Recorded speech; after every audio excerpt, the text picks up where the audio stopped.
নমস্কাৰ, আপোনালোকক আমাৰ চেনেল গ্ৰীণ টি অসমলৈ স্বাগতম। আজি বনালোঁ পনীৰৰ তৰকাৰী এটা। ভাবিলোঁ আপোনালোকৰ লগত শ্বেয়াৰ কৰোঁ। সেয়ে লৈ আহিছোঁ আপোনালোকৰ কাৰণে সম্পূৰ্ণ ৰেচিপিটো জানিবলৈ সম্পূৰ্ণ ভিডিঅ'টো চাব লাগিব। সেয়ে আপোনালোকে সম্পূৰ্ণ ভিডিঅ'টো চাব, স্কিপ নকৰিব, প্ৰথমৰ পৰা শেষলৈ চাব। কেনেকৈ বনাইছোঁ পনীৰ মছলা কাৰী চাব।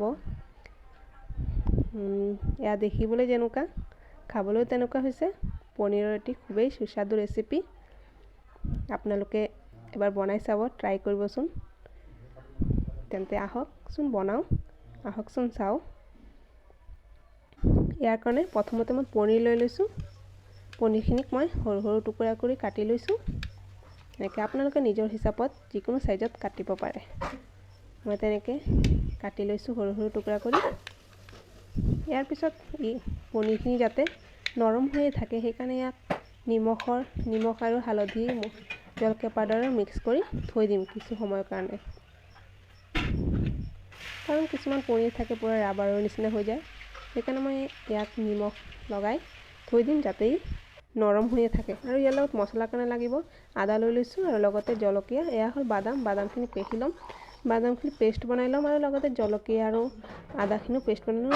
ইয়াত 3টা বিলাহী কাটি লৈছোঁ সৰু সৰু টুকুৰা কৰি। তেতিয়া পনীৰখিনিক আহকচোন, পনীৰখিনি তেতিয়া নিমখ লগাই দিওঁ। নিমখ দি দিছোঁ, হালধি পাউডাৰ আৰু জলকীয়া পাউডাৰ মিক্স কৰি দিছোঁ আৰু ভালদৰে গোটেইবোৰ পনীৰতে সেইবোৰ মিক্স কৰি ল'ম আৰু কিছু সময়ৰ কাৰণে থৈ দিম। তেনেকৈ মিক্স কৰি লৈছোঁ ভালদৰে। অকল নিমখ দি মিক্স কৰি থ'লেও হ'ব। এতিয়া পেষ্ট বনাই ল'লোঁ বাদামখিনি, জলকীয়া আৰু আদাও পেষ্ট কৰি লৈছোঁ। এতিয়া আহক বনোৱা ষ্টাৰ্ট কৰোঁ।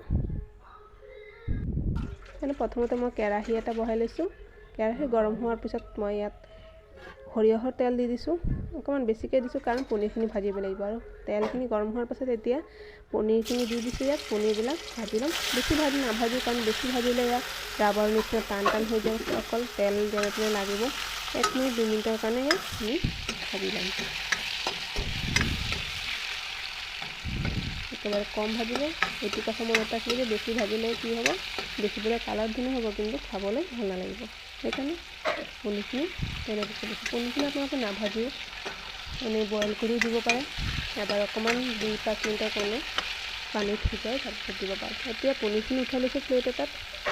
দেখিছে কালাৰ অকণমান চেঞ্জ হৈ গৈছে। এতিয়া সেই তেলখিনিতেই মই মছলা এড কৰিম। ইয়াত তেজপাত দি দিছোঁ 2টা, জলকীয়া, শুকান জলকীয়া দিছোঁ। এতিয়া দিলোঁ হিং দি দিছোঁ অকণমান। ভালদৰে মিক্স কৰি ল'ম জলকীয়াখিনি কালাৰ অহালৈকে। এতিয়া ইয়াত দিম কাটি থোৱা বিলাহীখিনি দিলোঁ আৰু ইয়াক ভালদৰে এনেকৈ লৰাই থাকিম। ইমান টাইমলৈকে সিজি নাযায়, টাইমলৈকে লৰাই থাকিব লাগিব। অকণমান জিৰা দি দিছোঁ। আপোনালোকে নহৰু আৰু পিঁয়াজৰ পেষ্টটো দিব পাৰে। মই সম্পূৰ্ণ ভেজ বনাইছোঁ। ইয়াত নিমখ আৰু হালধি পাউডাৰ আৰু জলকীয়া পাউডাৰ অকণমান দি দিছোঁ আৰু ভালদৰে তেনেকৈ লৰাই থাকিব লাগিব কাৰণ ইয়াত তলফালে কেৰাহীত লাগি যাব পাৰে। সেইখিনি পূৰা এনেকৈ লৰাই থাকিব যিমান টাইমলৈকে বিলাহীখিনি পূৰা সিজি নাযায়। সিজি যোৱালৈকে আমাক লৰাই থাকিব লাগিব। সিজিবলৈ কমচে কম 5-ৰ পৰা 7 মিনিট লাগিব পাৰে। আৰু গেছটো মই 10 মিনিট ধুনীয়াকৈ থৈছোঁ।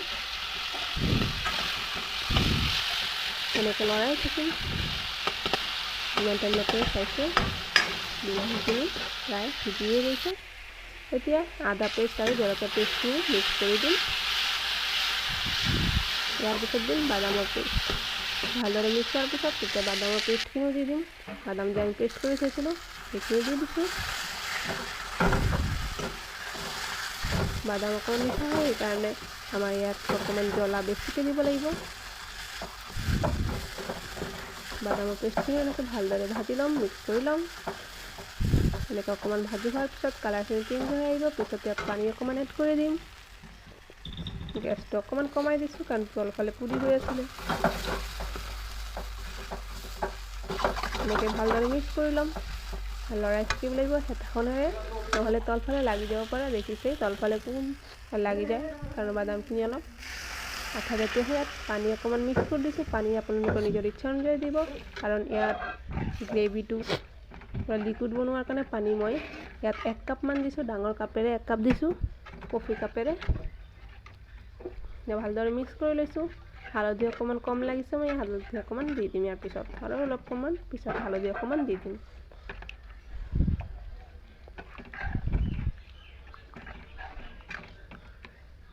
হালধি অকণমান এড কৰি দিছিলোঁ মই, সেইকাৰণে এতিয়া পনীৰখিনি দি দিম। ভাজি থোৱা পনীৰখিনি দি দিছোঁ, লগতে হালধিও অকণমান দি দিছিলোঁ, সেইকাৰণে কালাৰ অকণমান চেঞ্জ আহিছে। এনেকৈ ভালদৰে লৰাই থাকিম। দেখিছে ইমান ধুনীয়াকৈ হৈ গৈছে। এতিয়া লাষ্টত এতিয়া এড কৰিম, এয়া হ'ল মছলা, ধনিয়া, তাৰপিছতে দিলোঁ এয়া হ'ল ঘি দি দিছোঁ অকণমান। ঘি দিলে এটা ভাল চেণ্ট আহিব, সেইকাৰণে ঘি অকণমান দি দিছোঁ। এতিয়া দি দিম গৰম মছলা, এভৰিডে গৰম মছলা ইউজ কৰিছোঁ। গৰম মছলা দিয়াৰ পিছত আকৌ ভালদৰে লৰাই ল'ম। তাৰপিছত গেছটো অফ কৰি দিম। আমাৰ তৰকাৰী ৰেডি হৈ গ'ল। আপোনালোকে ভাতৰ লগতো খাব পাৰে, ভাতৰ লগত ছাৰ্ভ কৰিব পাৰে। এতিয়া মই প্লেট এখনত ছাৰ্ভ কৰি ল'ম। প্লেট এখন লৈ ল'লোঁ আৰু প্লেটত মই ছাৰ্ভ কৰি লৈছোঁ। দেখিছে দেখিবলৈ কিমান ধুনীয়া লাগিছে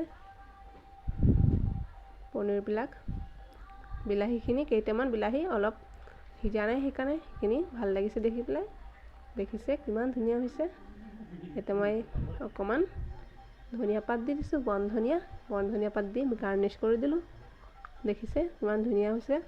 আপোনালোকে ভাতৰ লগত বা ৰুটিৰ লগত ছাৰ্ভ কৰিব পাৰে। ভাতৰ লগতো ছাৰ্ভ কৰিব পাৰে, ভাতৰ লগত খাবলৈ বেছি ভাল লাগিব। ভাতৰ লগতো ছাৰ্ভ কৰিব পাৰে। আপোনালোকে বনাই চাব তেনেকৈ, যদি বনাইছে তেনেকৈ মোক জনাব কমেণ্টত। আৰু ভিডিঅ'টো ভাল লাগিলে শ্বেয়াৰ কৰি দিবচোন, কাৰণ আপোনালোকে যদি শ্বেয়াৰ কৰে তেন্তে সকলোৱে গম পাব এনেকৈ বনাব। আৰু আপোনালোকে এনেকৈ বনাইছেনে নাই জনাবচোন। আৰু এবাৰ যদি বনোৱা নাই এবাৰ ট্ৰাই কৰি চাব, খুবেই ভাল খাবলৈ আৰু হেল্ডিও হয়। তেন্তে আজিলৈ ইমানেই। ভিডিঅ'টো চোৱাৰ বাবে ধন্যবাদ।